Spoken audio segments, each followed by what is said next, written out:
تمہارے بیان کے مطابق موت سے ایک رات پہلے سحر کچھ کنفیوز تھی اور اس نے اسکارف اوڑھا ہوا تھا۔ میں نے کہا ہاں ایسا ہی تھا، لیکن ایسا نہیں تھا، وہ نارمل آئی تھی اور وہ اسکارف میں نہیں بلکہ دوپٹے میں بھی نہیں آئی تھی، اس کے بال کھلے ہوئے تھے۔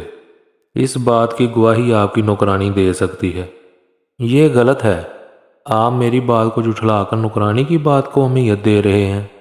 اور آپ کو اتنا بتا دوں، وہ نوکرانی مر چکی ہے۔ میں نے کہا سر آپ ضرور دماغی مریض ہیں جو آپ بہکی بہکی باتیں کر رہے ہیں۔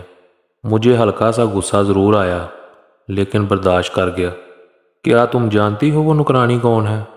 وہ تم سے پہلے کی ہے، ابھی تم پیدا نہیں ہوئی تھی۔ خیر تم ان باتوں کو نہیں سمجھ پاؤ گی۔ سر آپ کیا بول رہے ہیں؟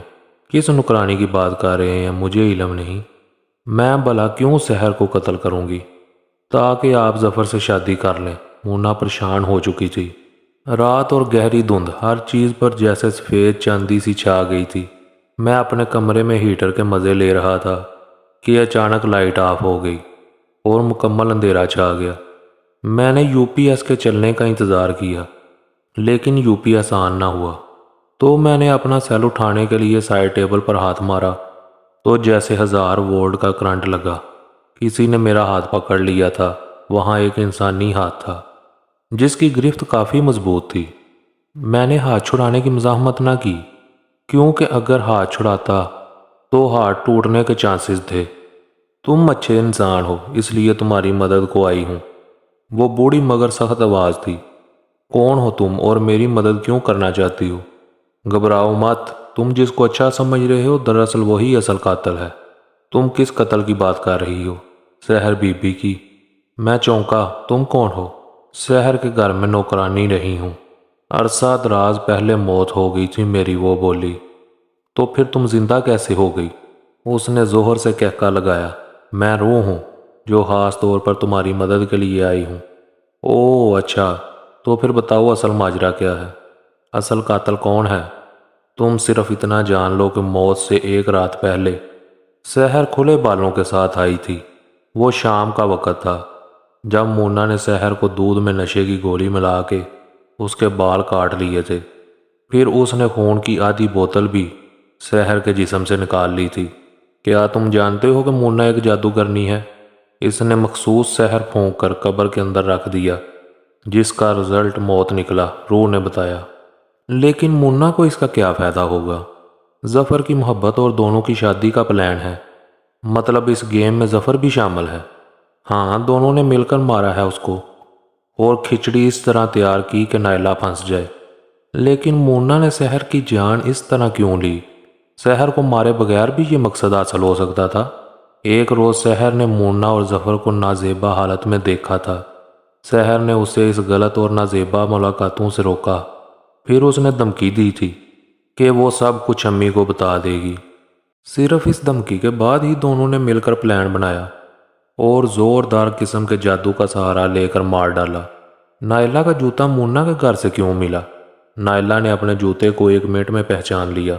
میں نے آسما کی طرف سے اس ویڈیو کو چلا کے دیکھا تو جوتے واقعی نظر آئے۔ یہ جوتے تو میرے ہیں لیکن اس عورت نے کیوں پہنے ہیں؟ نائلہ نے ویڈیو دیکھ کے کہا۔ ایک ہی طرح کے کئی جوتے مارکیٹ میں آتے ہیں، لازمی نہیں یہ تمہارے جوتے ہوں۔ سر یہ دبئی سے لائے تھے ابو۔ ان کی ایک خاص نشانی ہوتی ہے کہ چلتے ہوئے چمکتے ہیں اور ابھی ہمارے ملک میں نہیں آئے۔ کیا تم نے اپنی چوری کی کمپلین میں جوتے لکھوائے تھے؟ نہیں، میں نے غور نہیں کیا۔ میرے جوتے واقعی گم تھے۔ میں نے اپنی جیب سے چند بال نکالے اور ٹیبل پر رکھ دیے۔ مس مونا، یہ بال مجھے سحر کے روم سے ملے تھے جو میں نے تفتیش کے دوران اپنے پاس سنبھال کے رکھے تھے۔ اگر سحر گنجی ہو کے گھر آئی تو یہ بال اس کے روم سے نہ ملتے۔ اس کا مطلب ہے کہ آپ نے ہی سحر کے بال کاٹے ہیں۔ اس چیز کی گواہ آپ کی نوکرانی ہے، بلکہ دونوں نوکرانیاں گواہی دیں گی۔ آپ کی زندہ نوکرانی کہتی ہے کہ آپ شام کے وقت سحر کے روم میں گئی تھیں اور شاپر کے ساتھ باہر آئی تھیں، اور پھر اس شام آپ موٹر سائیکل پر کسی کے ساتھ گھر سے باہر گئی تھیں۔ ظفر سر جھکائے کھڑا تھا۔ تم نے چوری کی تھی نائلہ کے گھر میں اور ساتھ ہی اس کا جوتا بھی لے آئے؟ یہ مونا نے استعمال کیا اور پکڑی گئی۔ وہ بولنے لگا کہ جیسے کسی نے اس کے سر پہ تھوڑا دے مارا ہو۔ وہ بھاگنے لگا، دیوار کے قریب جا کر اوپر دیکھنے لگا۔ اسے تھپڑ پڑنے لگے تھے۔ سر، یہ ساری کہانی مونا کی تھی۔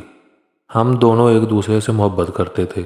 سحر نے ہمیں غلط حالت میں دیکھ لیا تو والدین کو بتانے کی دھمکی دینے لگی۔ ہم نے اس کے بال اور خون پر جادو ٹونا پھونک کر قبر میں رکھ دیا اور سارا الزام نائلہ پر لگا دیا۔ تم محبت تو کیا نفرت کے قابل بھی نہیں ہو۔ تم نے ایک معصوم لڑکی کی جان لے لی۔ شرم کرو، گن آتی ہے تم سے کہ تم نے کبھی محبت کی ہے۔ اور مونا، تم ڈوب مرو، اپنی ہی بہن کو مار ڈالا۔ ایک جرم کو چھپانے کے لیے اتنا بڑا جرم کر دیا۔ جادو کرنی ہو تم، ظالم عورت، اور جادو کرنے والے لوگ کافر ہیں۔ افسوس تم نے ایک لمحے کو بھی نہ سوچا کہ تم اتنا غلط اور سنگین جرم کرنے جا رہی ہو۔ تم دونوں سزا کے مستحق ہو۔ روح کی گواہی نے تم دونوں کو کیفر کردار تک پہنچا دیا۔ اب بھگتو، میں نے کہا۔ تمہاری چوری برآمد ہو گئی نائلہ، ساری سے غریبوں میں تقسیم کر دیں۔ آج دوستوں سے اعتماد اٹھ گیا اور رشتوں سے بھی، وہ بولی۔ نہیں، رشتے آج بھی زندہ ہیں، صرف احساس کی کمی ہے۔ مجھے آج بھی ہے، صرف بول دینے سے محبت واضح نہیں ہوتی، قربانی دینی پڑتی ہے، اور قربانی دینے والے آج بھی زندہ ہیں۔ اس کے ساتھ ہی مجھے دیں اجازت۔ امید ہے آپ کو یہ کہانی پسند آئی ہوگی۔ میرے چینل کو سبسکرائب کر لیں اور شیئر کریں۔ اللہ نگہبان۔